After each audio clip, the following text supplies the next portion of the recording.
A ver, pensemos en esto.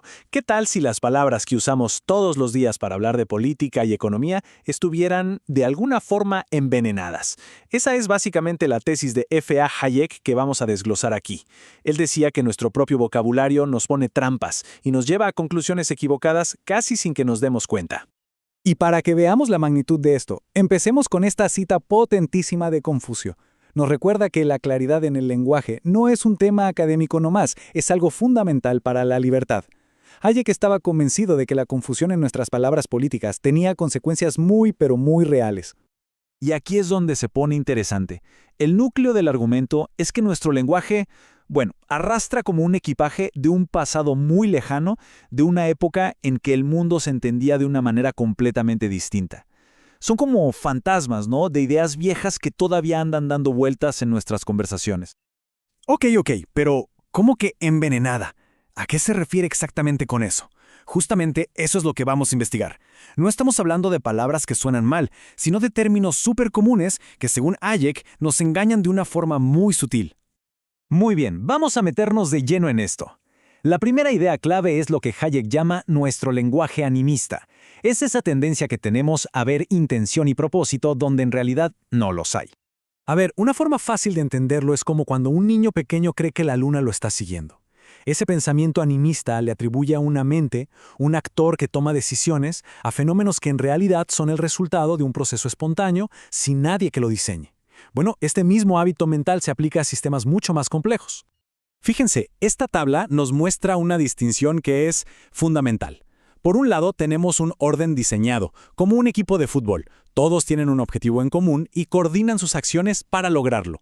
Pero por otro lado, está el orden espontáneo, como el idioma o una economía de mercado, que no tiene un único objetivo. Simplemente surge de las acciones de muchísimas personas, cada una buscando sus propios fines, pero siguiendo ciertas reglas. Y claro, esto aterriza en palabras que usamos todo el tiempo. Hayek dice que palabras como ordenar, distribuir u organizar, cuando las usamos para hablar de la economía, nos pintan la imagen de una persona, de un actor que está tomando decisiones. Nos hacen pensar que alguien está distribuyendo la riqueza, en lugar de verla como el resultado de un proceso impersonal y complejísimo. Ahora sí, entremos a la primera palabra envenenada que Hayek pone bajo la lupa: sociedad. Él sostiene que este término es una fuente gigantesca de confusión. Miren qué interesante. El origen de la palabra ya nos da una pista enorme. Viene de socius, que era un compañero, alguien conocido. O sea, su significado original se refería a un grupo chiquito, íntimo, donde todos se conocen y tienen objetivos en común, como una tribu o una familia grande. Y aquí es donde se ve clarísimo el problema, ¿no? Usamos la misma palabra sociedad para hablar de ese grupo pequeño y personal y también para describir el orden moderno, gigantesco, donde millones de extraños cooperan siguiendo reglas abstractas como las leyes o los contratos. Para Hayek, estas son dos cosas fundamentalmente distintas. Y aquí está el peligro, tal como lo decía Bertrand de Juvenel en una cita que a Hayek le encantaba usar. Intentar que ese orden extendido funcione como si fuera una tribu, con metas comunes impuestas desde arriba, no solo es imposible, sino que, en su opinión, le abre la puerta de par en par a la tiranía. Pero bueno, si la palabra sociedad ya es problemática, Hayek le guarda su crítica más, pero más dura, al adjetivo social. Para él es la palabra más confusa y engañosa de todo nuestro vocabulario político.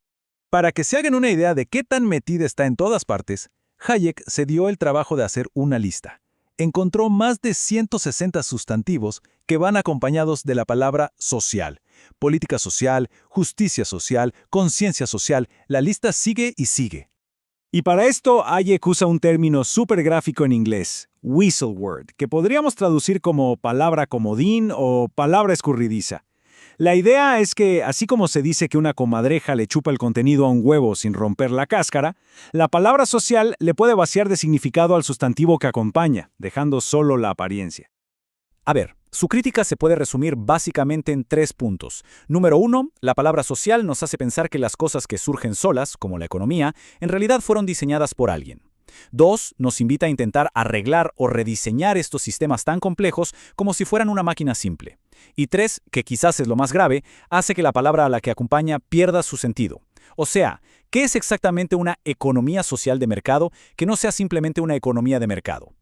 Y todo esto nos lleva, digamos, al punto culminante del argumento, la crítica a la frase justicia social. Para Hayek, este es el ejemplo más claro y peligroso del uso de la palabra social. Ojo, que Hayek no se andaba con rodeos, Miren la frase que usó. Comparar justicia social con democracia popular, que era como se llamaban a sí mismas las dictaduras comunistas, nos muestra qué tan fuerte era su objeción. La idea es que ambos términos usan una palabra positiva para describir algo que, según él, es todo lo contrario. El meollo del asunto, el punto crucial, es este. La justicia tradicional se enfoca en el proceso, en que las reglas del juego sean justas e iguales para todos. En cambio, Hayek argumenta que la justicia social se enfoca en el resultado, en un reparto específico de la riqueza. Para él, no se pueden tener las dos cosas al mismo tiempo, son totalmente incompatibles. Y la razón es la siguiente. En un orden de mercado tan grande y complejo, las recompensas económicas no se dan por el mérito moral o por cuánto se esforzó alguien. Se basan en el valor que otras personas que ni siquiera conocemos, le dan al bien o servicio que esa persona ofrece. Intentar imponer un patrón de mérito desde arriba simplemente destruiría el sistema de señales que permite que todo funcione.